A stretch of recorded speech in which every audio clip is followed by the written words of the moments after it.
Hello, fellow musicians. Welcome back to Piecemeal, the series where we take a phrase apart to see how it was put together. Today we have a phrase from a work for string quartet called Look Within, written by a colleague of mine, Dr. Lisa Neher. I have to give major thanks to her for allowing me to use her score in this video. Trying to keep up with current music is a disaster in many ways, so I'm grateful for the opportunity to share something written by a living person. For sure, you should listen to the performance linked in the description, played wonderfully by the Delgani String Quartet. First things first, a big picture view reveals a homophonic texture dominated entirely by chords. Dr. Neher is herself a singer and has written a number of works for choir, so I imagine this section draws upon her experience with hymn and chorale settings. Most of the chords are in four voices, but they are sometimes thicker and sometimes thinner depending on the moment. These choices mirror the painting this piece is inspired by, an abstract painting by artist Paulette Insall, which similarly plays with denser and lighter clusters of color. In musical textures like these, no single voice predominates, although we naturally hear the highest and lowest voices somewhat more clearly than the inner voices. The sustained chords and slowish tempo also take the focus away from horizontal melody, and our perception is more about the vertical sonorities. A cursory glance doesn't reveal any traditionally tonal progressions, but that doesn't mean allusions to tonality aren't present. If we look at the violin line, for example, all of the pitches in the phrase are pulled from an F major scale, with the exception of an A flat in measure 19. Even that is easily interpreted as a glance towards the parallel minor. In addition, the phrase can be divided into two musical gestures, the first from bars 1 through 12, the second from 13 to 24. Both gestures end with an open fifth stacked on a C, which also suggests a taste of a F-oriented scale. Everything else from there, however, doesn't fit so neatly into a major-minor tonal frame. While the texture is not melodically focused, the phrase structure and direction is most clearly present in the first violin. Starting on a B flat, the piece begins with a descending minor third, which is repeated. The connection between measures 6 and 7, and between measures 7 and 8, continues the descending third motive. The first 8 measures thus make another allusion to an F-centered tonality, outlining a C7 chord. From measures 8 to 12, Dr. Neher moves stepwise through a tetrachord, landing on a sustained G. From measure 13 to 22, the whole phrase repeats an octave down with a couple of differences. The E at measure 7 is omitted, and the A in the tetrachord is altered to the A flat. Moving towards harmony, things get a little tricky. Dr. Neher uses a mix of chords based on triads and chords based on fourths or fifths. Chords with triads are always present with an added tone of some kind. Add 2, add 4, sevenths. There's a good variety. Before making a judgment about chord relationships or the flow of tension and release, let's just take a look at what's there. The first chord is built in two pairs of fifths, the violin playing a fifth between E flat and B flat, and the cello and viola playing a fifth between F and C. Some cool things to note about this chord. First, the F in the cello could be taken as a confirmation of the general F tonality feel suggested by other elements of the phrase. Second, the chord is symmetrical, which is kinda neat. And finally, the descending third motive is present in the chord as the center of that symmetry. Moving to the second chord, the violins and cello all move in parallel.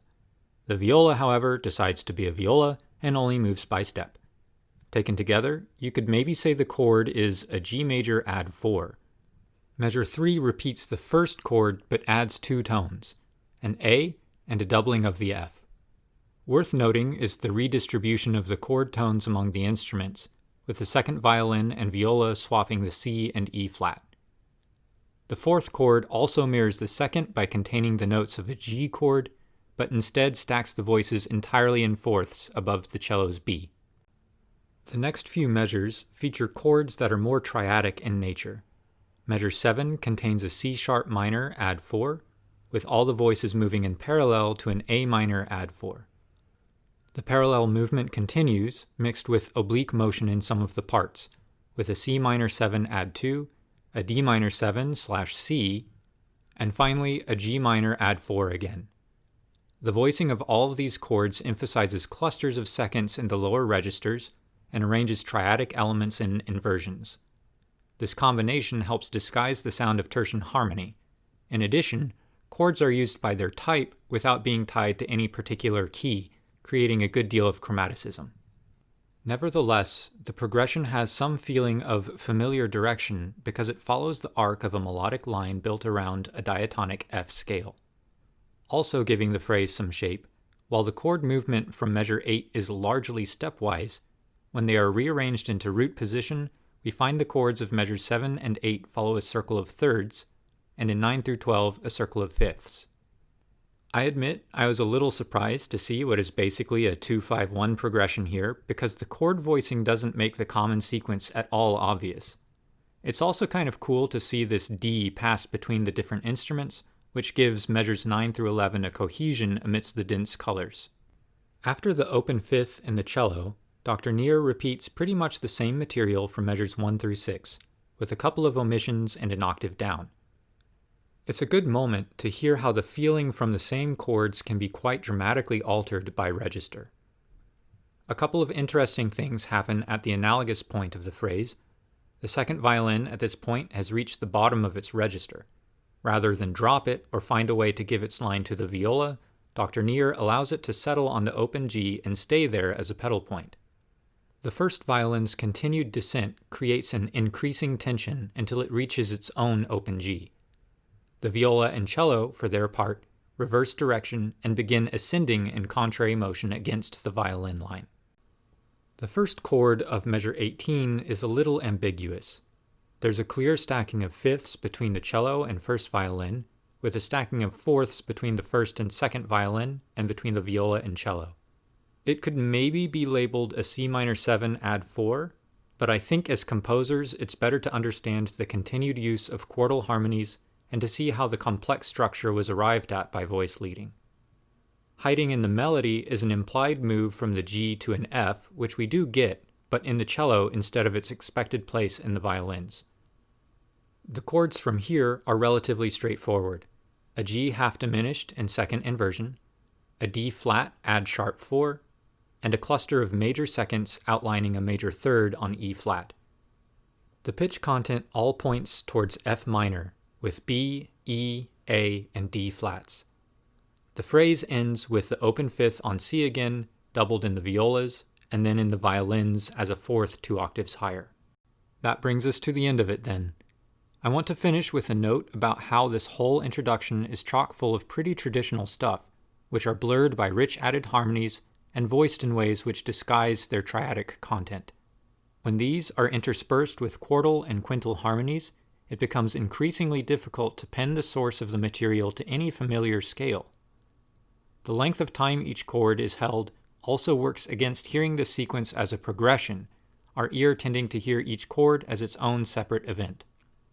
Analysis of the melodic content, however, shows a clear structure which provides a lattice in which the chords are given direction. At the phrase level 2, the introduction is structured as a parallel period, which helps work against any danger of getting totally lost in the complex chords. Alright, that's it for today.